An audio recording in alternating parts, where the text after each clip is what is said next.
भी भागत रहती है। महाकवि दंडी विरचितम विश्रुत चरितम का अगला गद्यावतरण इस प्रकार है कि मुझ विश्रुत द्वारा यह पूछने पर कि इसकी माता किस जाति की है, उसके द्वारा उत्तर दिया गया, पटना पाटलिपुत्र के बनिए वंशरमण की पुत्री सागर दत्ता के साथ कौशल देश के स्वामी राजा कुसुम धनवा के संसर्ग से इसकी माता उत्पन्न हुई थी। यदि ऐसा है तब तो इसकी माता और हमारे पिता दोनों के नाना एक ही हैं। ऐसा कहकर मैंने उस बालक को बड़े प्रेम से आलिंगन किया। वृद्ध ने कहा, नमस्कार। सिंधु दत्त के पुत्रों में से कौन व्यक्ति तुम्हारे पिता थे? श्रुत के ऐसा कहे जाने पर वह अति प्रसन्न हुआ।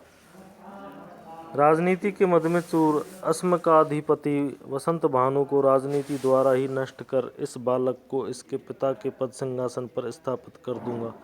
ऐसी प्रतिज्ञा कर बालक इसकी भूख को किस भांति दूर करूं, यही सोचने लगा। तब तक किसी बहेलिये के 3 बाणों का अतिक्रमण कर 2 हिरण तथा बहेलिया आ गया। अवशिष्ट दोनों बाणों को तथा धनुष को उसके हाथ से छीनकर मैंने दोनों हरणों को मार डाला। एक हरण इस प्रकार बाण द्वारा बींधा गया कि बाण की पूंछ उसके शरीर के बाहर दिखलाई देती रही। दूसरी इस भांति बींधा गया कि बाण की पूंछ पिछला भाग उसके शरीर में पूर्ण प्रविष्ट हो गई। इस भांति वे जमीन पर गिर पड़े। उनमें से एक हिरण बहेलिये को देकर दूसरे मृग की खाल तथा रोम बाल आदि को निकालकर तथा उसके फेफड़े और अंतड़ियों को निकालकर अंदर के संपूर्ण शरीर अवयवों को भी निकालकर जंघा, पैर और गर्दन को काटकर लोहे की छड़ पर रखकर वन की आग के अंगारों पर भुने गए मांस से उन दोनों की, उस वृद्ध और बालक की तथा अपनी भूख को निवृत्त किया। इस कार्य में मेरी दक्षता से अत्यंत हर्षित हुए किरात बहेलिया से मैंने पूछा, क्या महिष्मती का कुछ समाचार जानते हो? उसने कहा, वहीं पर व्याघ्र के चर्म और मस्कों चमड़ी को बेचकर आज ही आया हूँ। अतः मैं क्या नहीं जानता। चंड वर्मा का छोटा भाई प्रचंड वर्मा विक्रमवर्मा की कन्या मंजू वदनी को प्राप्त करने की इस इच्छा से आ रहा है, इसलिए नगरी में उत्सव से युक्त है। अर्थात उस नगरी में आज बड़ा भारी उत्सव मनाया जा रहा है। इसके पश्चात उस वृद्ध के कान में मैंने कहा, वह कपटी मित्र वर्मा कन्या मंजुवादिनी के प्रति अपने उत्तम व्यवहार द्वारा माता को विश्वास में लाकर उसकी माता के द्वारा इस बच्चे को अपने पास बुलाकर मार डालना चाहता है। अतः तुम लौटकर एकांत में रानी से इस बच्चे का कुशल समाचार और मेरी बात को बतलाकर फिर यह कहकर कि बच्चा व्याघ्र द्वारा खा लिया गया है, रोना चिल्लाना प्रारंभ कर देना। वह दुर्बुद्धि अंदर ही अंदर प्रसन्न होता हुआ महारानी को सांत्वना प्रदान करेगा। फिर तुम उस देवी द्वारा उस मित्र वर्मा से कहलवाना कि जिसकी अपेक्षा से मैंने तुम्हारी कही बात का उल्लंघन किया, वह बच्चा भी मेरे पास से परलोक गया। अब आज से तुम्हारी आज्ञाओं का मैं पालन करूंगी। इस भांति कहा हुआ वह हर्षित होकर महारानी की बात स्वीकार कर लेगा। फिर इस वत्सनाभ नामक महाविष को पानी में घोलकर उसमें माला डुबोकर उस रानी द्वारा वह मित्रवर्मा छाती तथा मुख के ऊपर यह कहकर मारा जाना चाहिए कि यदि मैं पतिव्रता हूँ तो यह माला प्रहार तुम पापी के लिए तलवार का प्रहार हो जावे। फिर इस अन्य दवा से मिले हुए पानी में उस माला को डुबोकर अपनी पुत्री को दे दें। उस विक्रमवर्मा के मर जाने पर तथा उस लड़की के सकुशल बने रहने पर जाएं, यह जानकर कि यह रानी वस्तुतः सती पतिव्रता है, इस रानी का अनुसरण करेगी। फिर प्रचंड वर्मा के समीप यह संदेश भेज देना चाहिए कि राजनायक राजा से रहित इसके साथ यह कन्या आप द्वारा स्वीकार की जानी चाहिए। उस समय तक हम दोनों कापालिक के वेश में छिपे हुए देवी महारानी द्वारा दी गई हुई भिक्षा को लेकर नगर से बाहर शमशान के पास निवास करेंगे। तत्पश्चात सच्चरित्र बुद्ध नागरिकों और विश्वसनीय वृद्ध मंत्रियों को बुलाकर एकांत में रानी कहें कि आज स्वप्न में भगवती विंध्यावासिनी देवी ने मुझ पर कृपा की है। आज से चौथे दिन प्रचंड वर्मा मर जाएगा। 5वें दिन नर्मदा की नदी पर निर्मित मेरा जो मंदिर है उसमें जनशून्यता की भांति परीक्षा कर लोगों के निकल जाने पर किवाड़ खोलकर तुम्हारे पुत्र के साथ कोई ब्राह्मण कुमार निकलेगा। वह इस राज्य का पालन कर तुम्हारे पुत्र को राज सिंहासन पर आरूढ़ कर देगा। व्याघ्री का रूप धारण कर मुझ विंध्यावासिनी देवी द्वारा यह बालक छिपाकर रखा गया है और यह लड़की मंजुवादिनी उस ब्राह्मण कुमार की पत्नी कल्पित की गई है। अतः यह अति रहस्यपूर्ण घटना उस समय तक तुम्हारे तक ही गुप्त रहेगी जिस समय तक यह बात सिद्ध न हो जाए। इसमें मुख्य शब्दार्थ इस प्रकार हैं।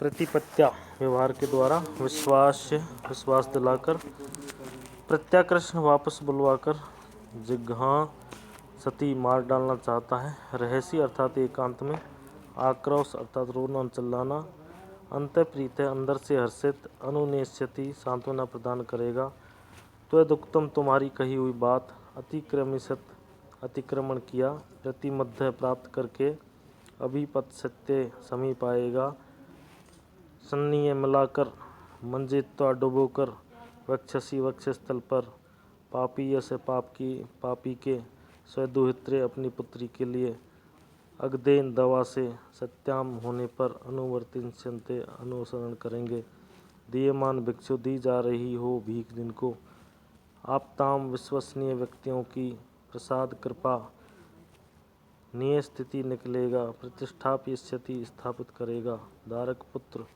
उत्पश्यते सिद्ध नहीं हो जाती। शूलाकृत अर्थात शूलेन मचित्वा,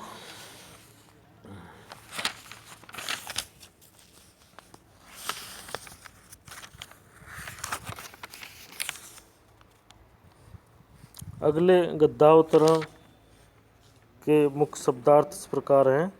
सांप्रतम उचित, अतिप्रीत अत्यंत प्रसन्न, प्रयात चला गया, यथा चिंतन जैसा कि पहले सोचा गया था वैसा ही, अनुष्ठित कर दिया गया, प्राप सरपत फैल गई, माला प्रहार माला का प्रहार, उपधि छल कपट, अतिवर्तते उल्लंघन करता है।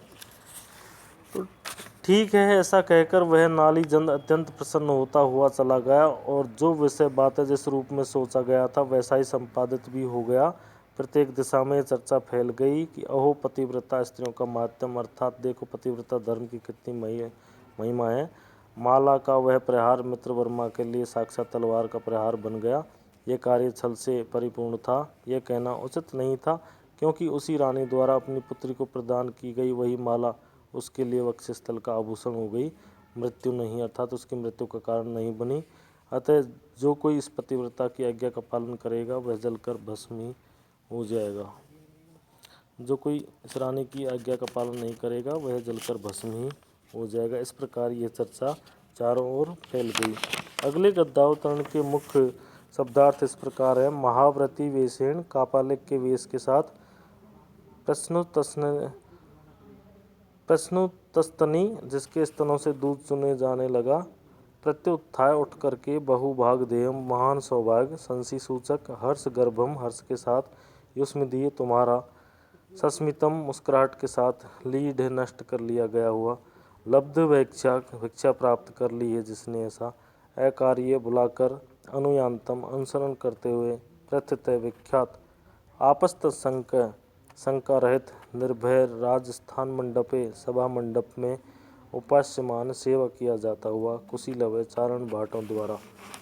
तो इसके पश्चात मुझको और पुत्र को महाव्रती के वेश में भीख मांगने के लिए आया हुआ देखकर दुग्ध स्राव युक्त स्तनों वाली रानी ने उठकर प्रसन्नता भरी वाणी में कहा, भगवान यह मेरा आपको प्रणाम है। यह अनाथ व्यक्ति मैं अनुग्रहित किया जाए। मेरा एक स्वप्न है, यह क्या सत्य होगा अथवा नहीं। मैंने कहा इस स्वप्न का फल आज ही देखोगे। यदि ऐसा हो गया तो आपकी इस दासी का महान भाग्य है, क्योंकि यह स्वप्न इस मंजुवादिनी की सनातता का सूचक है। ऐसा कहकर मेरे दर्शनों से प्रेम में बंधी हुई तथा घबराहट युक्त उस मंजुवादिनी से प्रणाम करा के वह रानी पुनः सहर्ष बोली, यदि यह मेरा स्वप्न झूठ निकला तो कल आपका यह बालक कापालिक के वेश बच्चा मेरे द्वारा यही रोक लिया जाएगा।